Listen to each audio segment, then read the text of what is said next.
নদীর মতো বালি বয়ে চলছে। প্রকৃতির এই বিরল খেলা মানুষ দেখেছে ১০ বছর আগে। ২০১৫ সালের ১৬ নভেম্বর বিরল এই ঘটনা ঘটেছিল ইরাকে। শুষ্ক মরু অঞ্চলের এই নদী তখন সত্যিকার অর্থেই বিস্ময় জাগিয়েছিল। ওই সময় চরম ভাবাপন্ন আবহাওয়ার কবলে পড়ে ইরাক। কয়েক সপ্তাহের ভারী বর্ষণে বন্যা হয়েছিল দেশটিতে। ভয়াবহ এই বন্যায় ক্ষতিগ্রস্ত হয় ইরাক, মিশর, জর্ডান এবং সৌদি আরব। মধ্যপ্রাচ্যের আকাশ থেকে পড়েছিল গল্ফের বলের মতো শিলাখণ্ড।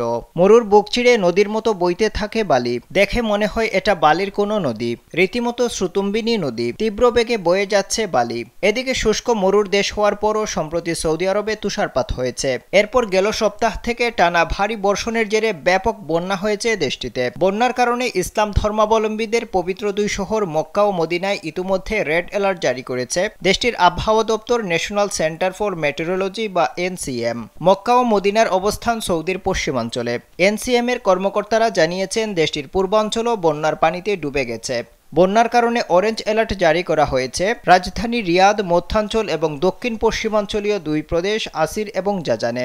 পাশাপাশি জনগণকে সতর্ক থাকার আহ্বান জানিয়ে বলা হয়েছে তারা যেন সরকারের নিরাপত্তা সংক্রান্ত নির্দেশনা অনুসরণ করেন। অনেক এলাকায় বৃষ্টিপাত এখনও অব্যাহত রয়েছে বলে উল্লেখ করা হয়েছে এনসিএম এর সর্বশেষ পূর্বাভাসে। সামাজিক যোগাযোগ মাধ্যমে সৌদির বন্যার বেশ কিছু ছবি ও ভিডিও প্রকাশিত হয়েছে। সেসব ছবি ও ভিডিওতে দেখা গেছে বন্যার পানির স্রোতে ভেসে যাচ্ছে গাড়ি।